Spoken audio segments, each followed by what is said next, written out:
red hair. Oh, my hairs. So you've got in front of you, this is just one of our basics. I will do an intro to trafficking. And the reason I tend to go through and do this part of education awareness, and I will do this monthly at our office. But a lot of times, like if I say sex trafficking, where have you been hearing about sex trafficking? On the news. On the news? Where else have you been hearing about it? On the internet. On the internet, yep. How about our entertainment media? Oh, yeah. What movies can you think of? Taken. Mm-hmm.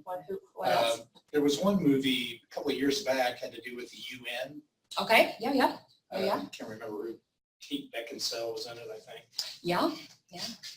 So, Regular TV shows? Regular TV Yeah. shows. I mean, anything crime investigative, Yeah. right? Like, what are you guys watching? Blue Bloods, yeah. NCIS. Yeah. Right. So, what I'm finding, and this is improving thankfully, but I'm noticing at least a couple of years ago, I'd be asking, hey, how have you been learning about sex trafficking? And it's through entertainment media. So, and I don't have too much qualm with what entertainment media is doing as long as you keep in perspective that entertainment media's goal is clicks, rates, viewings, an audience. So typically what they're doing is featuring the more sensational aspects of trafficking, and if you take that at face value, that's what you think trafficking is, you're missing out on probably like 90 to 95% of trafficking, including what you're seeing every day. So not everybody is kidnapped and taken goodness knows where. Not all the prostitutes are glamorous and beautiful. So there's a lot of other things that happen within that, and I'm not going to tell you that they're getting it wrong, but I am going to tell you that they're leaving a lot out. So in order to kind of catch us all up and be on the same playing field as far as like what trafficking is, this is my very favorite tool, the trafficking quiz. So I'm just going to give you like 2 minutes. Do not think long and hard about this. Like just give me your gut answer, fly through those. I'm going to stop talking, but we're going to cover this.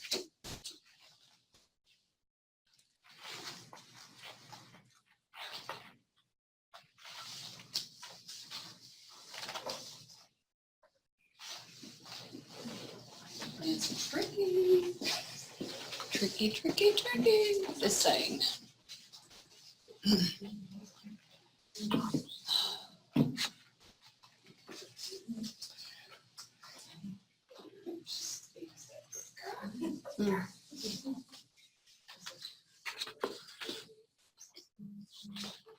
Hey, so I didn't know anything about this group. Stan? Go 61. Go 61. I heard yesterday that they may not be operating anymore. It come up on my Facebook. A lot of people at church had liked it. So I don't know, it's, but I didn't even know that it was an organization. Yes, and they focus or have been focusing a lot on like homeless populations as well. Yeah, I think they were maybe doing some hotel work as well. Because I was like, well, I don't just like everything that pops up. You might be cautious with them. There's some situations that I won't be donating about. any money, but is it, I thought, well, maybe it's something I ought to. Okay, how'd you guys do? Now, I think this is going to be pretty typical, and I'll be straight with you. Whenever I put this together, it was around 2014, 2015, so some of this is, this is just the nature of things. It is going to be a little bit dated, but by and large, I'm not so much interested in the statistics. As far as statistics, I mean, that's great and everything, but that really doesn't translate into real life, and we are in real life. So I'm going to be far more interested about the whys behind what that answer is than I am far concerned about whatever answer you've got. So take a deep sigh. You've nailed it. So let's just start from the beginning. Human trafficking is the second fastest growing world crime. Oh, we've got a split crowd. Well, it depends. Because Dawn said it was probably first, but in her statistics she showed on the screen it was second. I think that's what I remember seeing. Okay. I would say it's right up there, number 1, number 2. Yeah. Okay. So we had somebody very definitive back there. Was that a false back there? Yeah, I said false because I thought it was the first. Okay. Yes, so the key tricky part of this is the difference between what's growing and what's currently ranked. There are two different topics. So if you are looking at rank, what is the #1 world crime rank-wise? Illicit arms. Drugs? It's drugs. Drugs. Yes, it is drugs. Do we have a drug problem here? Yeah. Oh, okay, so we are seeing the #1 world crime right here. Yeah. Maybe even in our hallway. So whenever we talk about rank, it used to be that arms was ranked as #2 and human trafficking ranked as #3. Now over time, human trafficking is now tied with #2. That's where the official stat is. But yeah, I would imagine that it's going to be edging arms out and eventually will overtake drugs. So this question is false because now when we start talking about growth, your drug problem really isn't growing at the same rate that your human trafficking problem is growing. Human trafficking is the fastest growing world crime. So let's talk about that because we're seeing what's ranked #1, but let's talk about what's growing into #1 and why it's growing. So any speculation on why human trafficking is eclipsing sales of drugs? It's easier, cheaper, and it's available on the internet. You don't run out of your supply. Woo, that is the answer I am looking for. How many times can you sell your drugs? Once. Maybe. Depends on, if you're a dealer, you might be able to cut it a few times. But ultimately, your product is consumed and it's gone. So once you absorb and utilize that drug, one time it is usually gone. Now, whenever you utilize a person, if you're looking at them from a business perspective, which this is a business, you can use that product once this hour, once next hour, you can use that product a lot every day, and it's not really going to be running out anytime soon. And if that particular product runs out, there's more. Oh my goodness, it's so easy. So yeah, this is one of the things that we are noticing. It's just the convenience of it, and it's the ready availability because demand isn't going anywhere, and we've got a product that's not running out. So this is, I would say this is predominantly the reason it's on the rise. #2. Now, this is a little bit statsy. I'm not crazy about this. I also don't expect you to know the amount. Is it 98 million in the U.S.? Those are the billions. It's probably billions. Like Yeah. 9.8. Yeah, it is. It's 9.8. So let's talk a little bit about what goes into that dollar amount.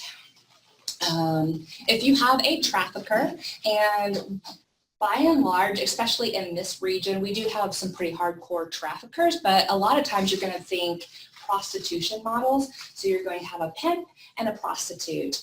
Fairly, I will exchange that. I think a pimp is absolutely a trafficker. So as you're looking at a pimp, and there are books, there are actual guides out there that will coach pimps on how to get the most money, how to absolutely get their girls into submission, how to build business, all of that. So whenever we're talking about pimps, if you have one girl under your control, they usually are going to set a quota. So pimp, you may hear this terminology. It's going to be referred to as daddy a lot of times. Most of the time you will have male pimps, but that's not always the case. There are definitely a lot of madams, and people that you would never expect to look like a pimp are pimping. So, so let's say they're going to start out with a quota. I want to take a guess at what a nightly quota is. You mean how many times? I'm looking for a dollar amount. Okay. $1,000. 5,000. Probably depends on the market. There is definitely going to be some variance between region, but 1,000 a night is a pretty good stab in the dark of what we're seeing. Depending on where you're at, if you're in a smaller area, poorer area, it will be a little bit closer to 500 per night, but you're looking 5 to 1,000. Now, if you're high end, Yeah, I've had girls that were high end and their traffickers would be like, I need $3,000 in the next hour, and they could do that. So In like big cities, aren't there people that pay like $3,000 for one person? One person will pay that much? yes, absolutely. So how many, what's the word I want to look for? So you said it was $1,000? Uh-huh. So then how many, shall we call them visits? Mm-hmm. Does that relate to in a night? So this is kind of where, It depends on, I guess. yes, what you get it does. for your It money. depends. Right, I understand that, but just kind of on a, If you've got a girl who's really good at sales, she may be able to get 1 or 2 clients to drop a lot of money on her. okay, If you've got a girl who's maybe too drugged out to really pay too much attention, she may be seeing 10 to 20 people a night. Wow. Yeah. And that's going to be a range of services. right, that's, yeah. Yeah, so I mean, appropriately, there are going to be some lower dollar services versus higher. So, and again, this quota, it varies, but roughly, you would imagine that a trafficker is earning $250,000 per girl per year. If you've got one girl under your control, how easy is it to get somebody else? I mean, as far as like renting hotel rooms and putting people in a car to drive them from place to place. You've already got one girl in the car, why not 2, why not 3, why not 4, and on you go. So yeah, and then you'll start to see the negotiation of services as well. So you'll have a lot of, hey, this is our bottom tier, and this is what you can expect for that. Now extra, that's going to cost you. So sometimes that fund actually does make it back to the trafficker. Sometimes the girls are able to squirrel that away because honestly, like, we'll talk about that later, but this really isn't anybody's like dream life. So yeah, and so you will have regions like I think Colorado and like Denver might be averaging 8 million in sex per year, just that one city. So I mean, this is huge. Within Springfield, I think we'll talk about this a little bit later. In Springfield, now Backpage has been taken down, so this will change things. But we've been looking at Backpage numbers for the Springfield area. Everybody know what Backpage is? Let's start there. Was that just local or was it It's all over. Yeah. the internet? Yeah, this is, They have the global yeah. section. Like Craigslist, if you're familiar with Craigslist. So it's all over, but you can hone in on your region. So what we have been noticing for the past like year and a half, our Springfield advertisements are roughly 170 unique women every month is what we would average. So let's take in Springfield, like our bottom tier, like if you look at the prices on the ads, your minimum service is going to run you around $50 to $75 per transaction. So whenever you start extrapolating that on out, and I'm going to forget, but it's going to be somewhere, again, that's another $250,000 to $400,000 that is coming in every month. If, this is what we're talking about, we are conservatively basing that on the minimum dollar amount at one transaction per day. Now I'm going to guess that if you're willing to do it once and put 75 in your pocket, you're probably willing to do it again to put 150 in. So I'm just speculating. There is no hard and fast data on that, but we can imagine. So take that loosely with a grain of salt. But every year in Springfield, every month in Springfield, we're looking at several $100,000 in the sex trade. And this is a small, considered kind of a medium to small metro. I can't imagine in like New York or Yeah. LA. Yeah. So the numbers, we're actually trying to track all the sites that Backpage has for Missouri, so Kansas City, St. Louis, Columbia, those. Major.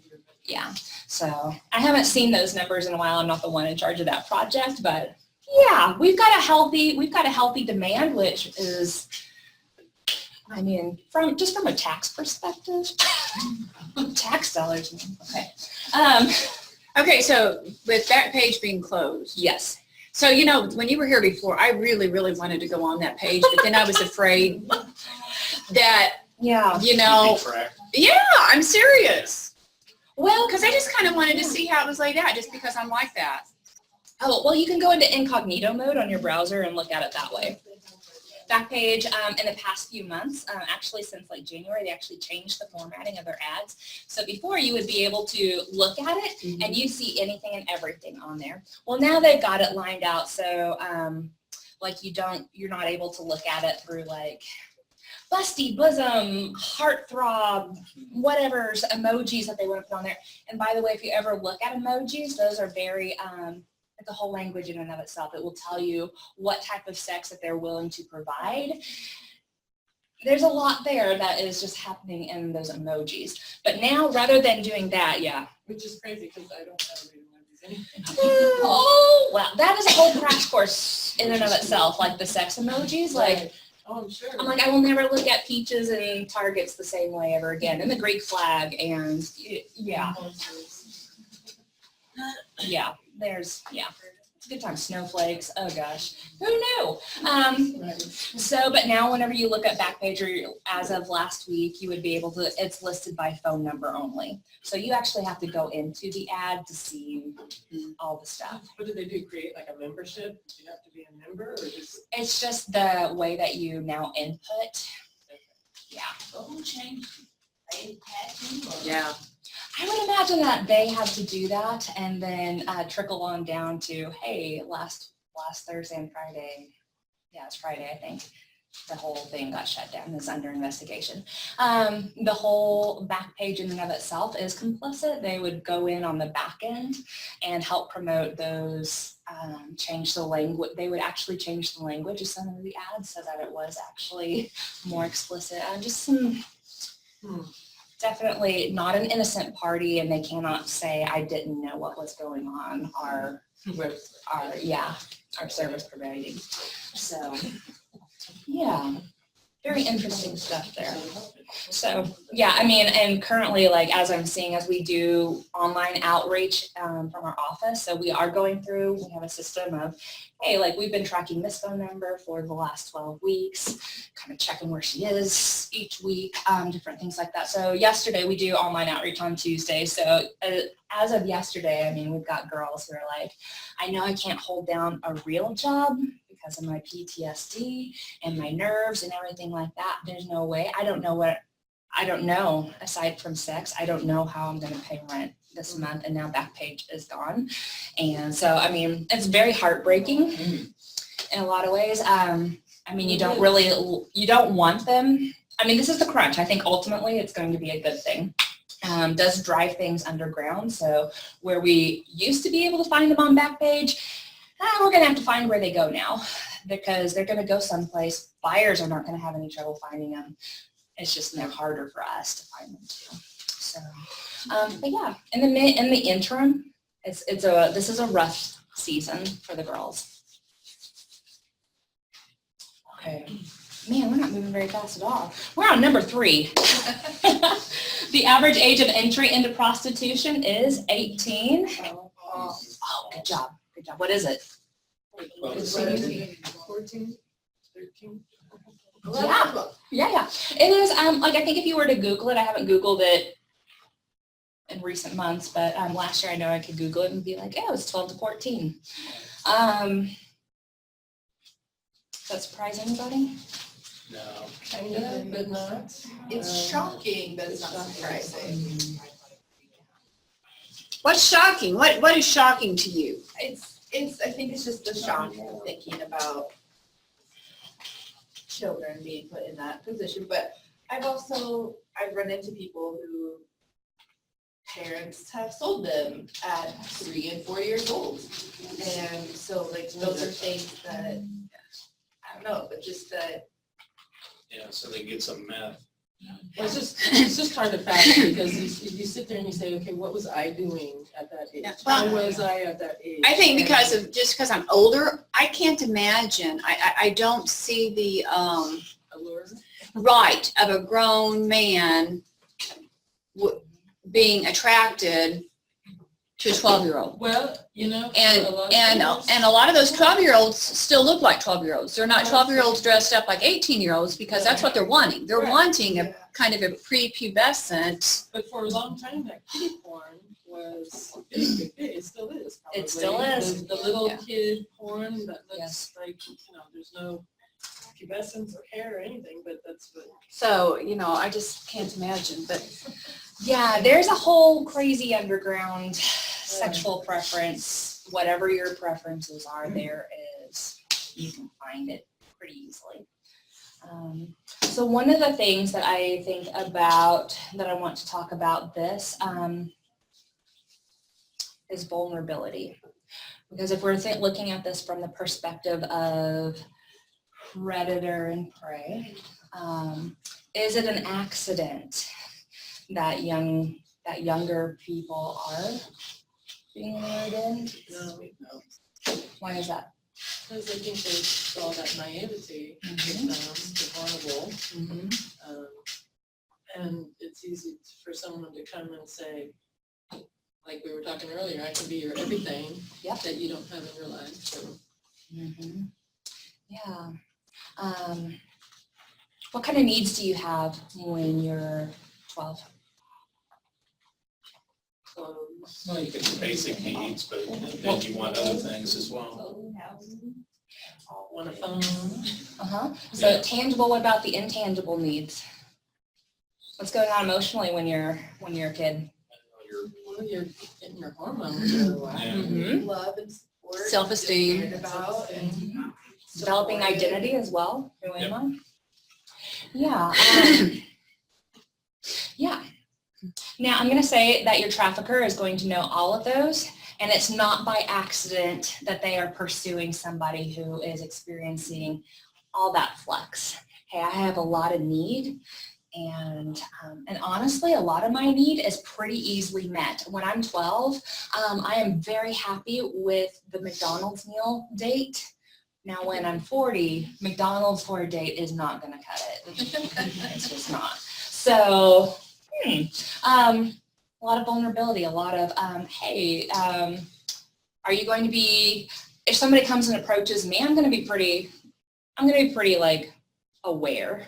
I'm going to be able to assess pretty quickly, how do I feel about this person? What are your motives? Like, you need to go away, or you're harmless. I'm going to be pretty confident. Now, whenever you're younger, you may not have that. So you may be flattered, especially if it is, and this is the typical norm, it is an older male pursuing a younger female. So yeah, that feels good. That time and attention, I feel special.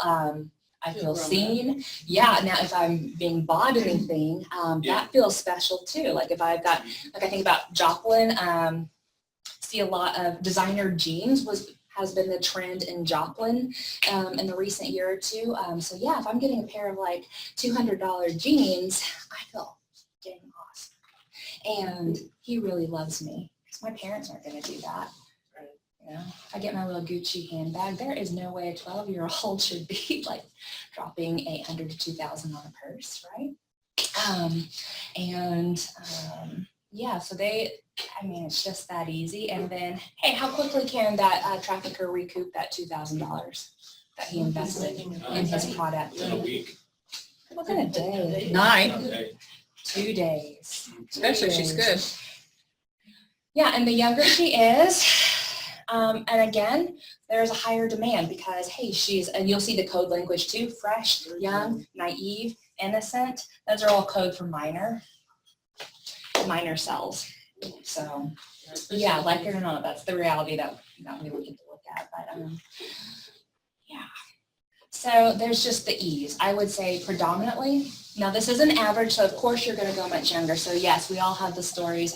Maybe we all don't, but I have the stories of daddy selling somebody when they were 2 and all the way up to my oldest client is now mid-50s. And she was caught, she was just very vulnerable. She had death in the family, a lot of crisis stuff happening. She thought she could trust somebody who was actually pretty high standing in her community.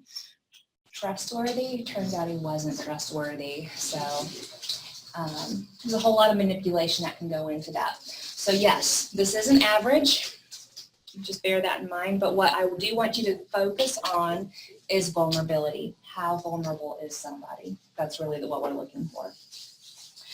Okay, this will be interesting. The mortality rate of women in prostitution is 10 times higher than that of your average woman.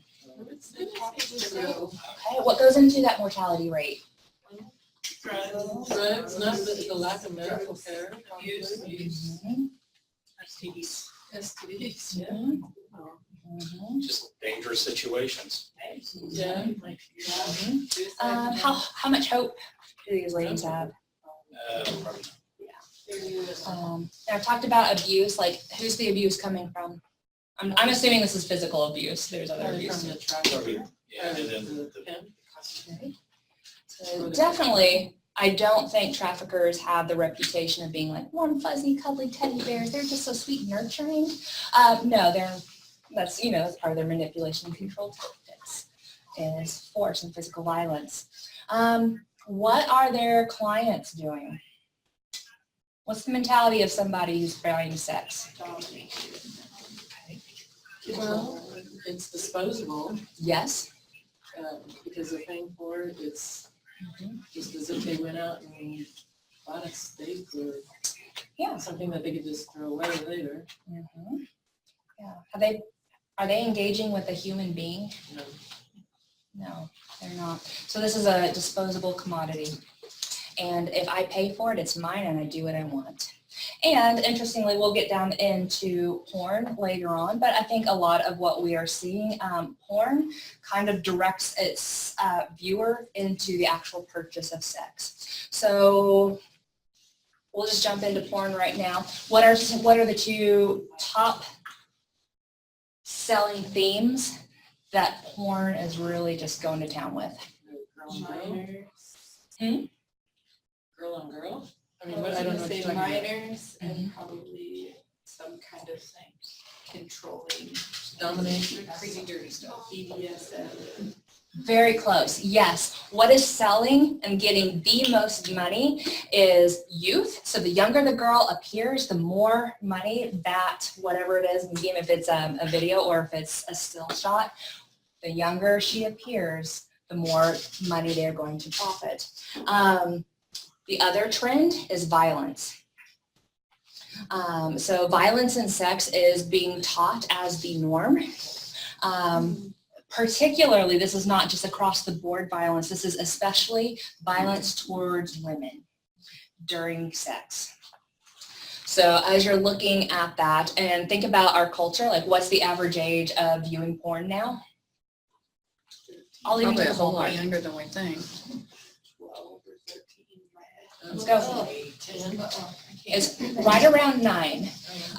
So if at 9 years old you're not being taught about sex, but if you're starting to accidentally be exposed to it, what happens when they're 12? What happens when they're 15? What happens when they're 17? What happens when they're 25? So they are being educated about what sex is through the porn industry, who is telling them that you need to be having sex with minors and you also need to be beating the crap out of them. So what do whenever you have a healthy sex partner that is like, no, thank you, that's not for me. That's okay, I'm going to go buy it someplace else. So let's fast forward back to the question and the mortality rate. They have been viewing something on a page and on a screen. They paid for it. It's their property. They get to do whatever they want. They get to fulfill whatever fantasy that they've been seeing. Yeah, if things get really rough, that doesn't matter. The girls are a dime a dozen. Go on Backpage, you order another girl. It's fine. So yeah, we're talking about violence with the trafficker. And again, traffickers are, hey, if something awful happens to this girl, not a problem. I'll go get another one. They're right there. So yeah, all the way around, this is not really a safe industry from the physical side of things. And you guys were right on with all the medical concerns that are going on, the infections, and even some of the like crazy weird stuff that you might not be thinking about. Back, neck, and jaw pain from oral sex. Just crazy things that you're like, after you hear it, you're like, yeah, that does make sense. But whenever they're walking in and they're like, oh man, my hips, my back, my jaw, just different things like that. And they're going to come into, like, I mean, they live life too. They get their fingers slammed in the car door just like the rest of us, and we're like, oh crap, I wasn't ever planning on that. So they are going and seeking medical attention, but susceptible to the same things that we are, but their mortality rate is definitely higher. Interesting fact, 87-ish%, did Dawn talk about this? 87-ish% of trafficking victims are actually in some sort of medical clinic receiving services. And how many of those are detected? 15%. Yeah, it's gotta probably be low. Yeah, I don't have a good number for that, but I do know that by and large, the majority of our sex trafficking victims are able to get services because, hey, you do want a healthy girl because you want her to work, because you want the money. But that said, it sure is hard to recognize them, isn't it? So that's... self-pay. I would assume so. Mm-hmm. Yeah, absolutely. Yeah, and I will hand out to you, this is put on by Polaris Project, who is they do great research, and they're actually an anti-trafficking kind of resource for everybody. They track, they have the hotline, all of that. We've got the red flags and indicators for medical exams. So I'll just start passing them around, but yeah. So you definitely are seeing the victims come through. And by the way, this question is false because the mortality rate is 40 times higher. It's not just a little bit more dangerous, it's a lot of it. Hey, what's the youngest traffic victim that you have personally come across? I have an adult client who has 4 kids, and the 2 oldest kids were trafficked with her. They were trafficked. They were ages 3 and 7 when they were being trafficked. Whenever they got out, the trafficking was going on for about 8 years before that. So yeah, itty bitty infants. I had both a boy and a girl that were being trafficked. So this little boy who has survived this, he's turning 8 this year. That messed him up pretty good. If you can imagine, just a little boy being raped repeatedly, seeing his mom being raped, seeing his sister being raped. Yeah. So he's been in and out of just kind of psychiatric hospital situations for a while. He's pretty stable right now, but yeah, he's got some things that he's going to be continuing to work through and heal from. Absolutely. Well, we were just talking to you before you came a little bit about the brain and how it works. And unfortunately for him, that's hardwired. It is. And so there's no going back. I mean, that is going to be his view. I mean, and he's going to act and react according to what he has seen. Yes. And even though he can receive counseling and be aware of it, I mean, that's never going to go away. He will never be able to overcome that because it's a part of him. Yes. Or her. Yes. And then, yeah, and so looking at the girl who is now 10, she's hypersexualized right now, and so definitely a lot of masturbation is going on. And so I think this was maybe last month. They have a family counselor that is coming in, and she's like, I'm scared to tell you this, so I'm going to tell you while the counselor's in the room, kind of a thing. But she has a porn problem now. So she will get up in the middle of the night and the Wi-Fi gets shut off. She's a smarty. Her mom is a computer programmer. So she will go in and connect to the landline to hard, I don't even know what it's called. But anyway, yeah, she doesn't need Wi-Fi. She can go around Wi-Fi, and she's been viewing porn for a while everybody else is sleeping. Because she needs the stimulation. She does. from the- Yeah. So they're, I mean, she's 10. This has been going on for a little bit. So, yeah. And again, I'm glad you brought up, yeah. But then, and does she even know why? I mean, it's not, other than the fact that it's been used and ingrained and implanted in your head. So if you're talking to her, yeah, she may or may not receive any kind of satisfaction from that.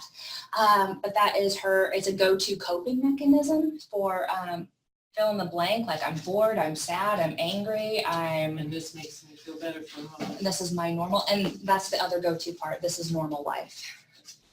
I didn't know that all my other 4th grade friends don't do this. So, yeah, very, yeah. As they grow older, things trigger. Yes, yeah, absolutely. So looking at EMDR is really effective like as counseling because they are going to be triggers, and so that's going to be putting you in probably your fight, flight, or freeze mode.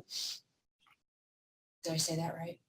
Anyway, you got this. So one of the things that we are seeing, and this is kind of correlated with the PTSD because almost 100% of sex workers have PTSD from the trauma. You think about one rape and what that does to somebody, and even though you know what's coming, think about being raped multiple times every day, every week, every month, for years. So yeah, you're seeing a lot of PTSD. And again, everybody's not a gentle, kind lover. So there's a lot of rough stuff that happens. So yes, they do have the triggers, they have the flashbacks, they have the, you smell the cologne, the lighting, the shadow from the back, you see a silhouette. Yeah, there's a lot of things that are going to just come along with that territory. Yeah, but I would say EMDR does a really great job of taking a lot of those like panic responses, the heightened emotionality of reliving that trauma. And so, oh gosh, I should have looked at this a little bit more in depth. What's but EMDR? It's eye movement, something like Oh, okay. desensitization, anyway. Should have looked that up before I said it, huh? But yeah, basically you're moving your eye, so you are taking that memory, taking that feeling, and transferring it from the fight and flight aspect part of the brain into the area where your memories can, where you can start to make sense of your memories, start to make sense and be able to cognitively process what's going on. So before that, you're just feeling the emotion. You're not able to think, I'm actually in this room, I'm actually safe, there's no harm right here. That happened then, I'm living it today. You can't do any of that whenever you're triggered. So. EMDR is actually pretty stellar, and you can make pretty significant headway in being able to cope in as little as like 3 sessions. I mean, victims that have been shot, I mean, they have drastically fewer nightmares, are able to increase their sleep, different things like that with as few as 3 sessions. So that's definitely a great treatment recommendation. Yeah, it's eye movement, desensitization, and reprocessing. Springfield, I think you have to look for it a little bit. Like I've got a few folks that I would point you to, but yeah, it's becoming a higher and higher just esteemed practice. So good for trauma all the way around. Any questions on that? Okay. So, majority of sex trafficking is taking the form of women selling sex on the streets. Think Pretty Woman? No. Where is it being sold? The back alley or Yeah. On the computer. internet. Yeah. So whenever you're looking for that transaction occurring, not so much the sex act itself, but where do you go to find your willing participants? Now it's all online. If I wanted to, while I'm talking to you here, can I be scheduling my 7 o'clock sex appointment? Like, yeah, I can.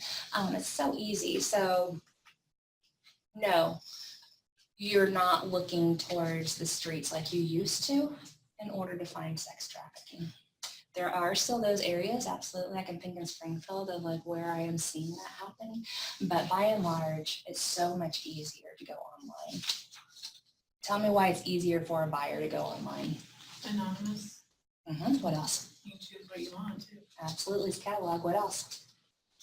They can do it in private. Yep. What else? Pretty instant. It's faster probably. And I think you can get away with not, especially if you're soliciting for younger kids, you can pretend you're a teenager. Sure. And I don't know, I just feel like you're there's not that like caution of looking around you to go pick someone up. Mhm. Yeah. Less likely to get caught. Yeah, absolutely. If I want to have sex tonight at 7, and if I have to go troll the streets to pick out somebody that I want to have sex with, I pretty much have to be on site at 7, right then and there, don't I? You laugh. No, But yeah. I'm a little slow, but yeah, it's all about convenience. You just pick a time and place and they're there. It's just like we've become the Amazon Prime people. It's the Amazon Prime of trafficking. Yeah, absolutely. You Hey. can quote me on that. I like that, Amazon Prime. Yeah, so also if I'm a businessman, and today I'm in Springfield, but I know that I have a conference in St. Louis tomorrow. Shoot, I already have the girls sent to my hotel room Friday night at 8, and it's only Wednesday at 2. Yeah, so I mean, there's definitely that. Which, let's talk about your trafficker. Why is that good for your trafficker?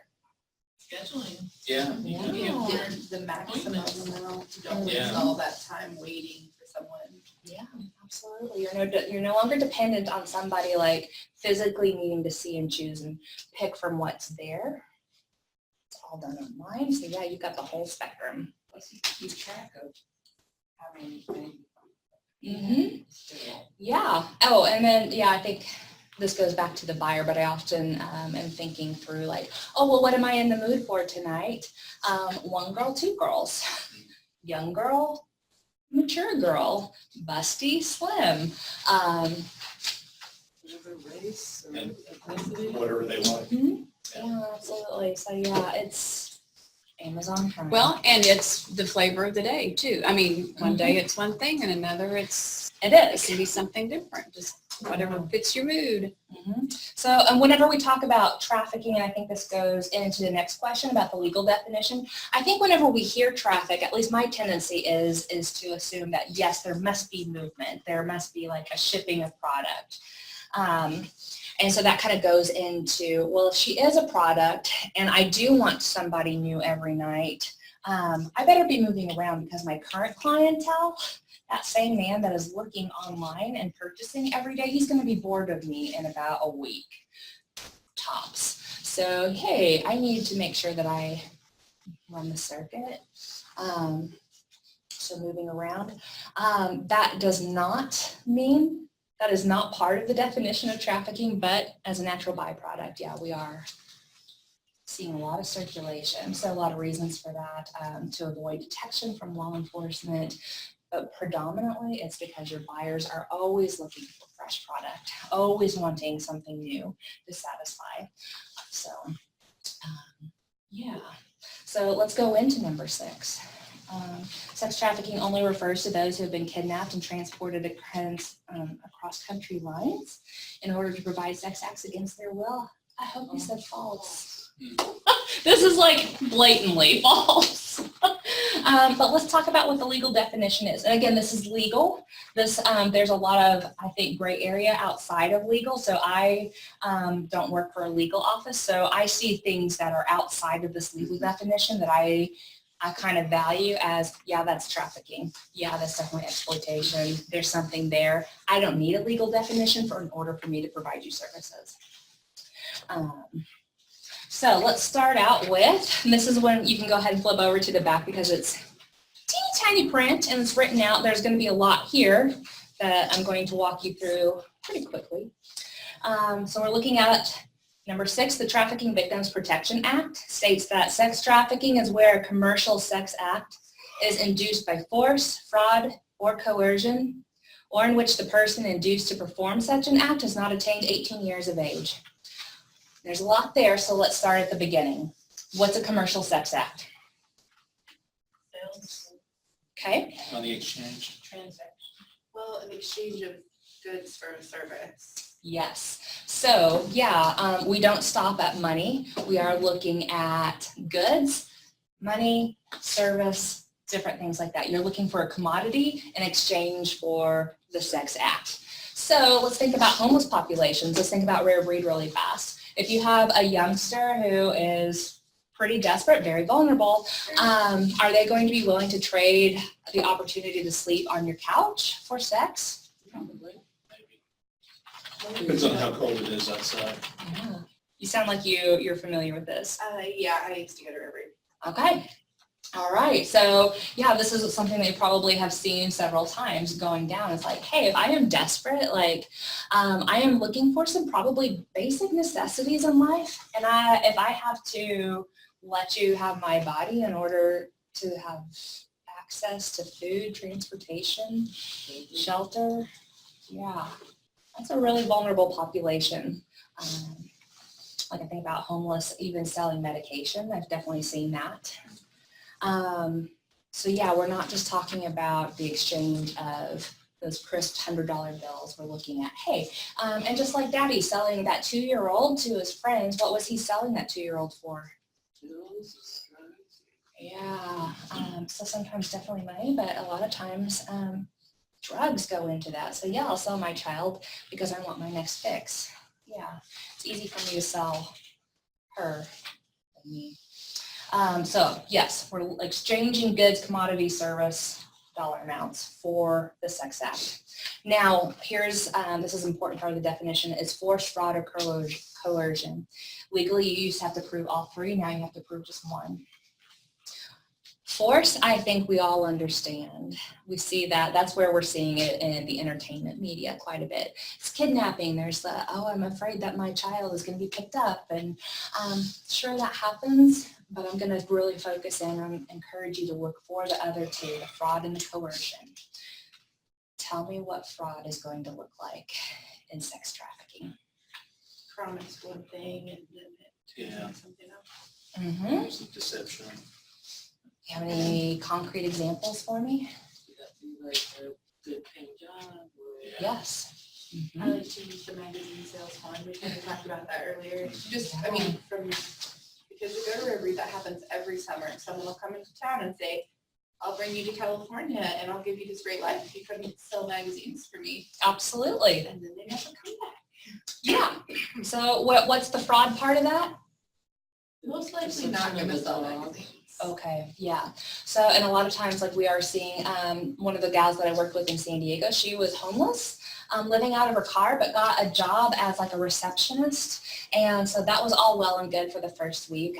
And then her boss was like, hey, are you living out of your car? That stinks. Like, just stay in the back room after business. And so that was all well and good for a week, maybe 2 weeks. And then comes around, hey, that doesn't come for free. Here's what you're going to do after hours. And this is how much I'm going to expect. And if you don't do that, well, gosh, she's pretty desperate because she's still living in her car, so she doesn't have a place to go. If she walks away from him, where's her next paycheck coming from?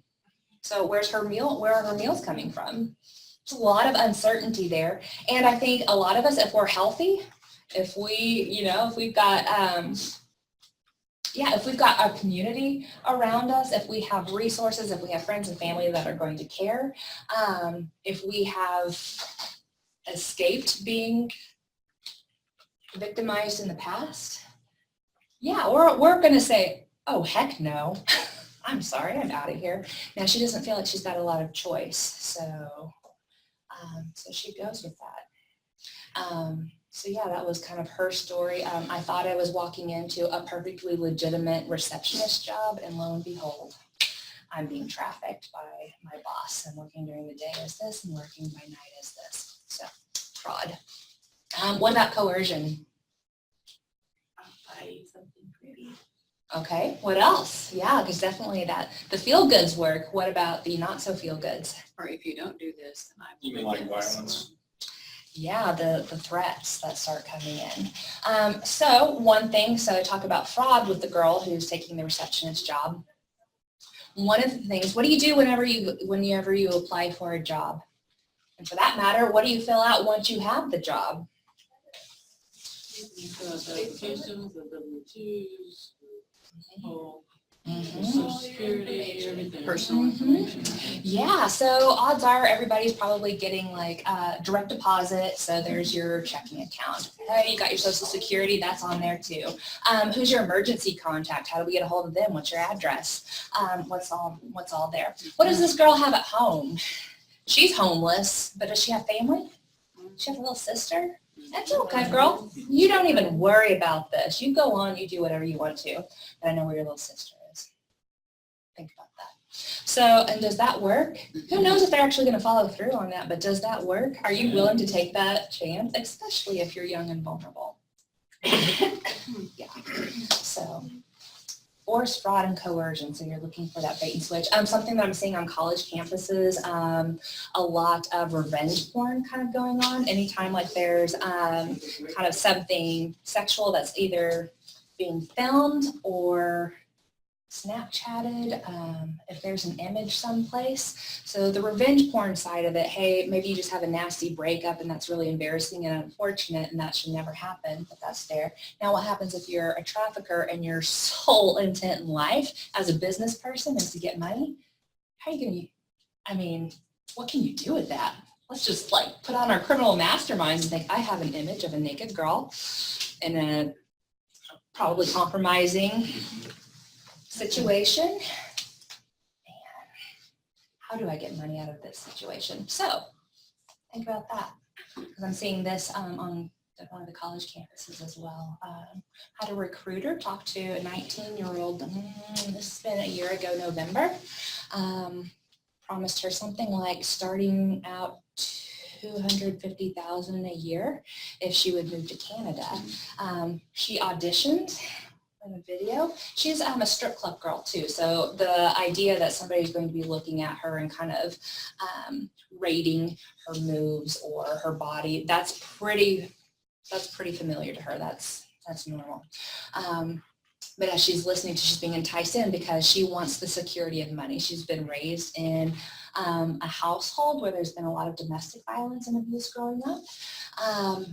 Very happy to be out of that household, but she knows very well, hey, mom's a little bit mentally unstable too, so sometimes she wasn't always able to hold down a job. Sometimes we were really hungry. Sometimes our lights got turned off because the bills didn't get paid. Sometimes the men were extra loud and abusive and mean. So she's very happy to be out of that. Very excited that she's never going to have to live that way because she is financially set. How much is she bringing in the strip clubs every night? She's operating by herself, so she doesn't have to turn over her profits. So that's a nice thing. By the way, whenever you're stripping, I think depending on which area that you're in, you do have to pay the house an amount in order to work there.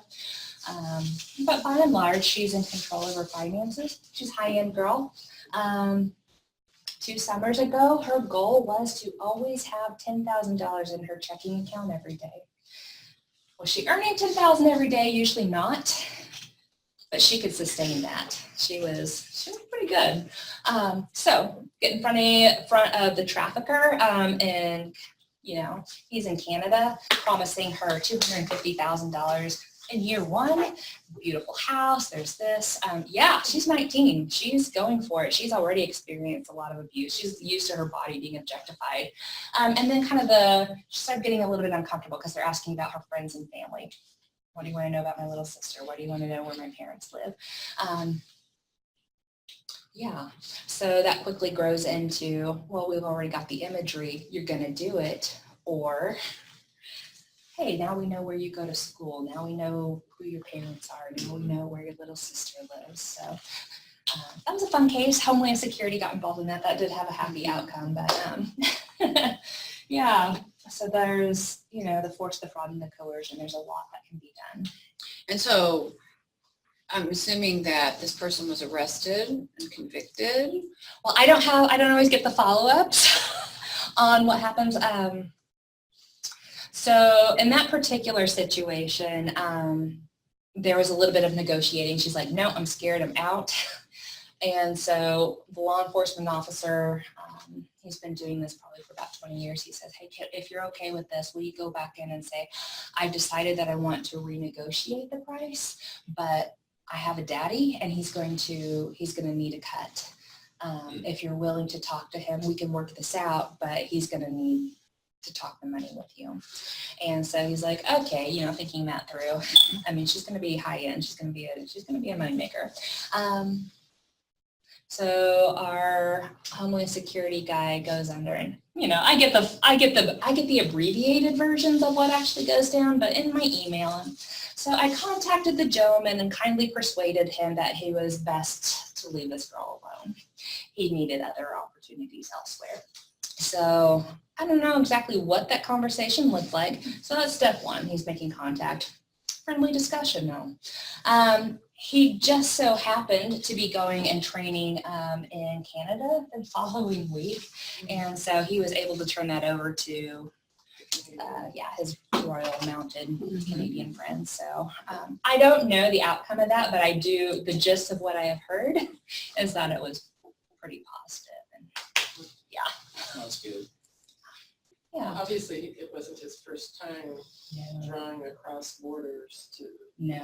solicit. No. And it's so interesting too because he had access to her on Facebook. He also then had access to all of her friends. So a lot of those friends, hey, are also with her in the clubs and also probably on the party scene. So interestingly enough, he had started sending the friend request to her group too. And then it goes from there. And you see, I mean, it's so easy. Yeah. Okay, the final part of this definition, if you're a minor, it's always trafficking. So in Kansas City, sometimes we'll go on stings. I'm gonna just assume that everybody knows that the FBI and Homeland, it's a joint thing. Every year, they will host a sting in the fall. It's nationwide and it's actually international now. So just be on the radar. Listen around October, November. The primary focus of that sting is to recover trafficked children. So having worked some of those situations in years past, you will inevitably have a minor who's going to tell you, I love what I do. I have a healthy background. My parents love me. I have all my needs met. I do this because I want to. Let me go. Okay, yeah, she could be coached. Maybe that is all genuine. Does she get to say, I'm prostituting on my own free will, just book me on prostitution? Can she be booked on prostitution? She is a minor, she's being trafficked. There has been an exchange of goods and services for a sex act. The fact that everything else, the force, the fraud, and the coercion, everybody's going to be focused on the fact that she's a minor. You don't need to prove all of that because she's a minor. So I say she. This happens to guys a lot too. Last time I was participating in that particular operation, we saw a lot of transgender folks that were being exploited, as well as several male prostitutes as well. And they, unfortunately, I did see a lot of the males walking the streets as well. So just kind of heartbreaking knowing that if they're walking the streets, it's a rougher crowd all the way around. They've got rougher circumstances all the way around. Okay. Home stretch. Let's go fast. Are your trafficking victims usually seeking help? Do your trafficking victims usually know that they're victims? No, they're not. The younger ones. Yeah. So that's something to be mindful of too as you're working with people. They're not always going to self-identify, and they also sometimes aren't going to want help. Why don't they want help? Stockholm syndrome. Okay, yeah, you got the trauma bonding going on, absolutely. What else? Because some of their needs are being met where they're at versus where they came from. Yeah, They absolutely. also don't know what else they would do. Yes, all of those go into it. If you're familiar with domestic violence, a lot of the same things that are going to keep somebody in a domestic violence situation are a lot of the same things that you're going to see happening in a controlling trafficking situation as well. So the hopelessness, I honestly don't know what I'm going to do for work or how to make ends meet outside of this. My family might be disowning me, so I really don't have a community that's going to support me while I get on my feet again. If I'm being moved from town to town, I may not know where I am to begin with. I may not have control of my documents to go get help if I knew what my resources were in that town. Where are the food pantries? Where is the Social Security office so I can get my Social Security card again? Where do I go get my new ID? how do I prove that I'm me if all of my documents have been taken by a trafficker?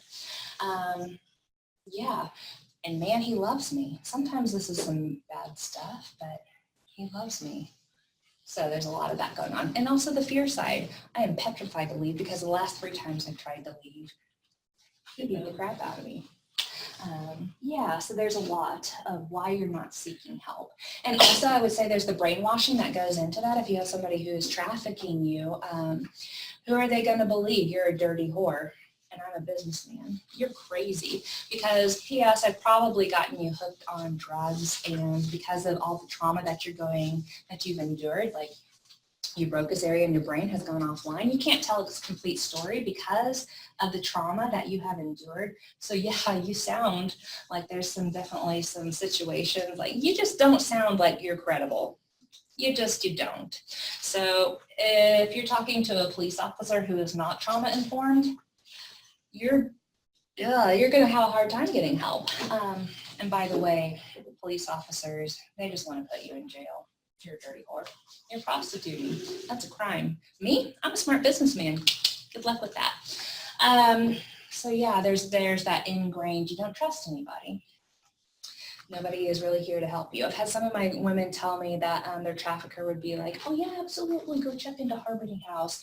But that's really for women that are victims. You chose this, remember? You chose this. This is your fault. So there's all of that goes down too. Prostitutes age 12 to 18 receive lighter sentences. Again, we're looking legally, what happens to minors? That's right. They are automatically deemed a victim in this eyes of the law. Trafficking victims are never seen in porn because they're consenting and there's no ties to the commercial sex industry. Absolutely.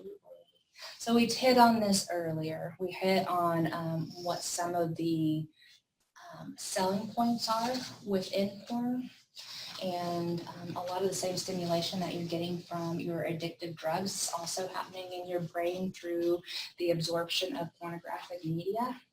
So yeah, there is that, hey, I want more. I'm craving this. I need more. I need to take it to the next level. I need to take it to the next level. I need to take it to the next level.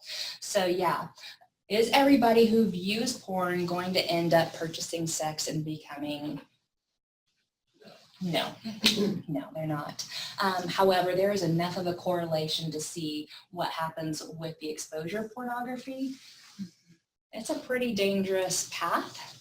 And yeah, not everybody's going to go in and join and be the demand side of the sex industry. There's a pretty high correlation between those that view and those that purchase. And also, it is pretty dang hard to say on this side of the screen or this side of the page, yeah, absolutely she's consenting, and P.S. she's absolutely an adult too. Yeah. Is she 14 made to look like she's 24 because she's trying to look like a grown-up, or is she 24 made to look like she's 14? Yeah. Absolutely. Had a madam who was working in Colorado, and her top girl that she would sell, young Asian girl, so very slim build. I think the Asian ladies always tend to look slightly childlike anyway with their development. And so she knew that she could put this girl in a Hello Kitty bralette and panties and put her in pigtails. She was going to sell because she looked like a kid. And she was going to bring in the most money over all of her other seductive, erotic, whatever, grown-up women. Is she an adult? Yeah, she is, but she's made to look like she's a child. Everything about her, from the Hello Kitty garments to the pigtails, are saying kid, and she was the moneymaker. So, yeah, the youth thing sells. So it's hard to tell what you're looking at, and it's also hard to tell. I will walk into the strip club sometimes, and they'll be like, "Hey, what's going on? Tell me what's going on. I want to hear your story." And I will never forget. This has probably been 3 years ago. The girl looks at me and says, "Do you want the truth, or do you want happy hooker?" And so, I mean, that's a pretty revealing statement in and of itself. What's going to sell? Yeah. This such a huge acting job too, because nobody wants the sad prostitute. Nobody wants the girl with baggage, you know. And by golly, she has to bring that money home. What happens if she doesn't make her quota that night? There are repercussions to that. So yeah, she better get out there with a smile on her face and sell, sell, sell. So yeah, are they consenting? It sure looks like it, doesn't it? I'm just going to leave it at that. It sure looks like it. Okay, wrapping up, 25 to 50% of women in the sex industry experience childhood sexual abuse. I said true, I just guessed. Yeah, this one is a little bit tricky. Yeah. So if I throw that stat out, and I know, like, depending on where you're getting your information from, if I were to say 25 to 40% of women have experienced childhood sexual abuse, have you heard that? Because that's the U.S. statistic. And I'm tempted to bump that up to a little bit closer to 50, because this is based on what is reported. How often is sexual abuse reported? We know it's not always reported. So even though we can point to, depending on, again, where you're looking, 25 to 40% of U.S. women have experienced childhood sexual abuse, it's probably higher. So that's just us. That's just all of us in the room. That's who this is. Now, whenever you're talking to somebody who's being trafficked or commercially exploited, how many of them have experienced childhood sexual abuse? Only a high percentage, because that's how it started. Yeah, absolutely. And again, it varies where you're sourcing your data from, but it's anywhere between 75 to 90%. So here's what I'm not saying. I'm not saying, hey, you were sexually abused, you will be trafficked. That's not what I'm saying. But I am saying, if you're in the sex industry, that started someplace. You already learned way back when how to dissociate. You learned how to just grin and bear it. You learned, and a lot of times I think there was an exchange system. Hey, if I go do whatever with my uncle's creepy neighbor, I don't like it, I can bear it, I'll get through it, but I'm also gonna get an ice cream at the end of that. And as a 5-year-old, that's cool. You kept happy, right? But yeah, you've already learned that your body's not your own, that people will use you for what they want. So as a grown-up, you're probably very vulnerable to that being the case, repeated out time and again. But on the flip side of that, you may be somewhat jaded and no, my body will never be my own. I will always be raped. I will always be taken advantage, because that's my life story, right? Things don't really change. My trauma is going to continue to make those unhealthy situations look normal, and I'm going to be drawn to what my normal is. I'm going to make lemonade out of my lemons, and yeah, if they're going to rape me anyway, I want the money. If they're going to exploit me anyway, pay me. So yeah, this is kind of what we're looking at. So we call that grooming. It's been, grooming takes a lot of different forms. We talked about that, but that in a nutshell is the fun adventure of sex trafficking in the Ozarks. So do you have any questions for me? Because it's like drinking from a fire hose. And I will just like throw all this at you and you'd be like, this is horrible. I'm gonna go home and cry into my pillow. I need trauma counseling now. This is all true. Yeah. So I have a question, because Dawn was talking about this coalition was trying to find someplace, once you rescue, where do you put them, as far as housing. Absolutely. So she's made mention that there was the thought that maybe Harmony House could, always kind of save a couple of beds, which is okay. I mean, but she was also talking about, the massage parlors. Do you know how many girls were involved with that scene with all the massage parlors and stuff? It was like 25-ish. Okay. She said you would know. I mean, because I remember it being a fairly large number. And where are you going to put 25? Trust me, I worked on that for 1.5 years, and that was a consideration. I'm like, if everybody who gets out wants out, where do we put them? Yeah, that's a big consideration. You're talking a couple of different where do I put them to? You're talking the initial crisis moment, but then you're also talking, hey, if you want to recover and heal, we're talking longer term. Both of those areas are not always the same place. So do a lot of the girls or traffic victims, because it could be men too, if they're from, so like let's take the massage part of thing. Okay, most of those were not from around here, right? That's right. So if we took people that were from around here and they wanted to leave, then then do you talk about them relocating in a different area? I mean, because it's kind of like drugs. If you go into rehab but you come back and you hang around the same people, then you really haven't accomplished anything. So what do you do about the people that are local that are in the trafficking industry that want out? Yeah. So there are roughly, I would say that I'm kind of aware of, this changes and fluctuates, but ballpark 50 residential programs throughout the U.S. That are catering specifically to trafficking victims. Now, a lot of your domestic violence centers will also be able to assist with that as well. So I know that if I have a victim that is wanting out and they do want residential assistance, I know if for whatever reason, probation and parole, if there's a legal reason that they need to stay in the state, I kind of know the areas throughout the state where we can start talking about. Now, if I have free reign and I kind of hear their circumstance and they're free to travel, I might be able to say, hey, this is probably the best program for you, and they're located in Kentucky and Chicago. Let's find out who's got an opening. You have a child with you. Well, that drastically cuts down the number of places available to you. I specifically had one who had a male child. The male child was approaching his teenage years. So it's okay to bring like your 5-year-old kiddo in with you. It's a whole nother story whenever you're talking about predominantly women who have been victimized by men, and you're entering in an adolescent male who is also, by the way, a victim, but you don't always feel for him. Sometimes you just see perpetrator.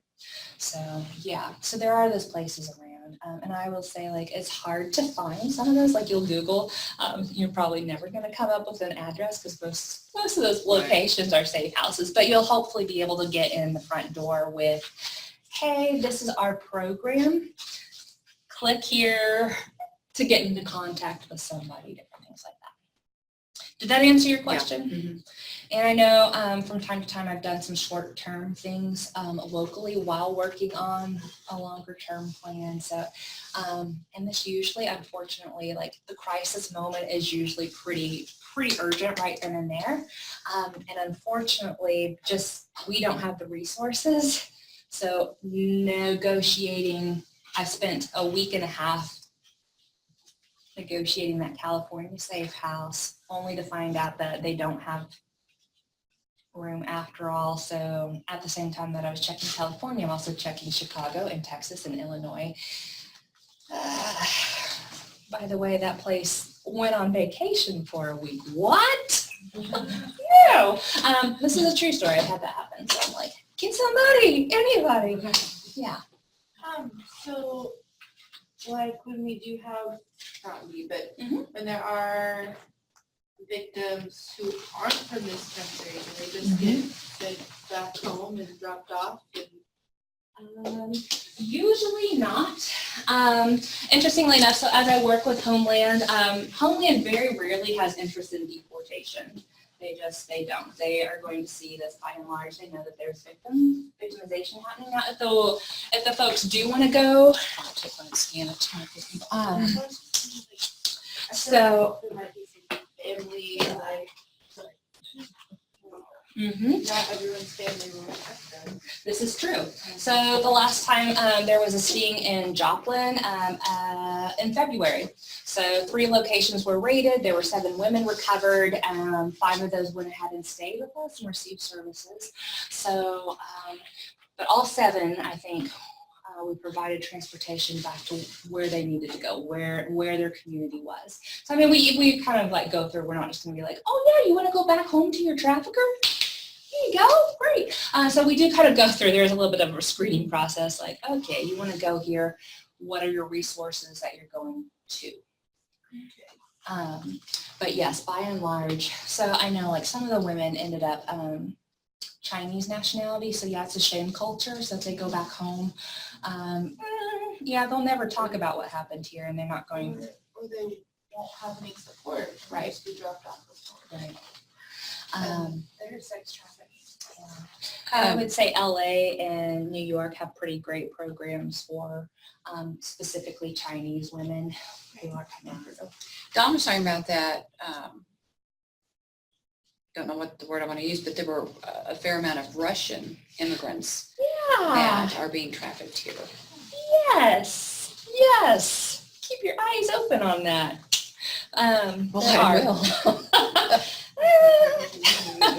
So yeah, they had an incident at Mercy over Christmas with a Russian woman who showed up. Yeah, anyway, that was another one that Homeland was able to work with and kind of sift through and get a feel for what was going on there. Yeah. Good job, guys. You made it. Any final questions? Remote people, we haven't forgot about you. Do you have any questions?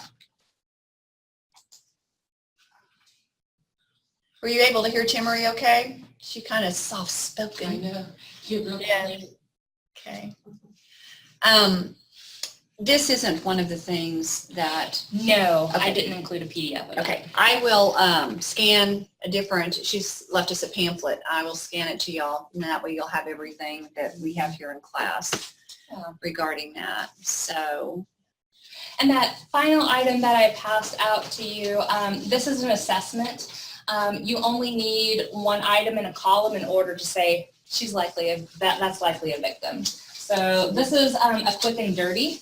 The nice thing about this is whenever you're doing this, I have to worry about losing privilege and confidentiality depending on what the information is that I get. I think you guys maybe in the medical field are a little bit different. But I know that if I hear too much of her story, I can also be subpoenaed. So this form right here is generic enough to where if you get a check in the box, you can then hand this off. You've not lost your privilege. You've not lost your protections, and you can go say, hey, somebody needs to talk to her. I probably can't because I will lose privilege. So anything that she discloses can be used against her, and I will have to testify to that. So anyway, just a fun little thing, like you go through, these are some good questions to keep in mind as you're examining somebody as well. and that's one of the things that my remote people have. I think I need to get that one to you. I think Okay. this was a last minute addition. Okay, will you just send it to me? Yes. And then I'll just forward it on to everybody. Okay, so I'm thinking here, because I have a lot of my remote people are quite a ways away from the Springfield area, you know, I mean, any place. So how does that change the game when you're in a small rural clinic? And now we were given, and I did put it in my phone, the Attorney General's hotline number. Yep. Is there anything else that if we're kind of out at a rural clinic and we suspect something? Yeah, so that's a great number, but I also know that they have some limitations. Like I think they have business, like week business hours. So if you're after hours, you're looking for Polaris has a national hotline. And so it's like 373 be free, or it's in there. And I think that will also show up on that handout that I just gave you. Polaris. Mm-hmm. It's the Is that national. the- They're going to call it the National Human Trafficking Hotline. Okay, That's the I'm one sorry, that so that's does for resources and tips and stuff. Mm-hmm. Okay, so do we call you guys? You can. So one way or the other, if you contact me, somehow I'm that will be reported, absolutely. But more than likely, like if you call Polaris and they're like, okay, this is who's in your area, Polaris is going to contact me anyway to get involved to do the services. So.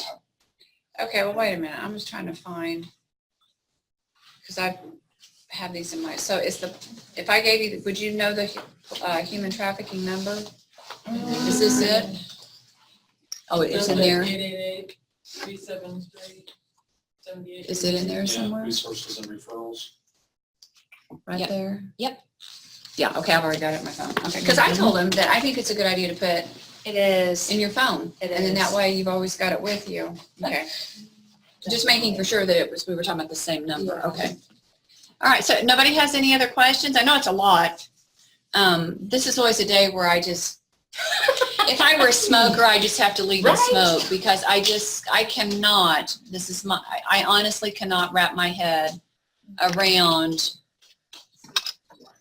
around the thought that people do this, especially to young I was that Young way children. when, what was it, Nikki? Who was the child center? Oh, Nikki. Nikki.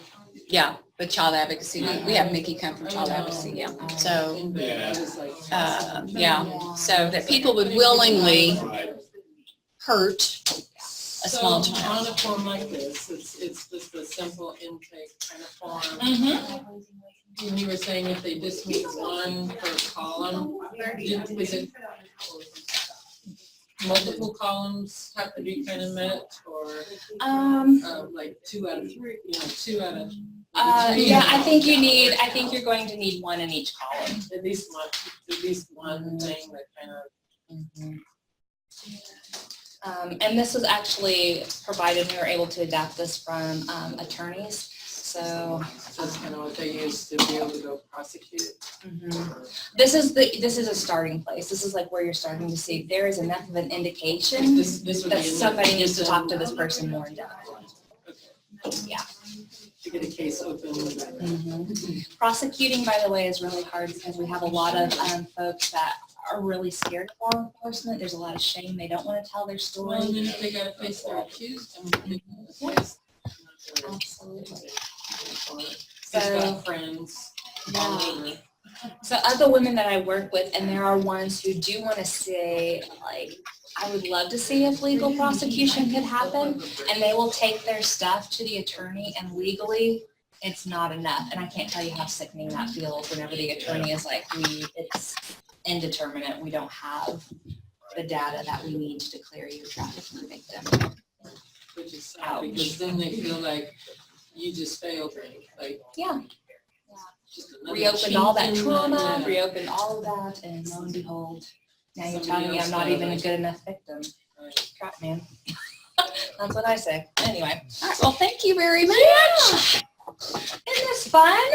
Don't we all just need like a good like hug session? Well, you gotta get Yeah. personality for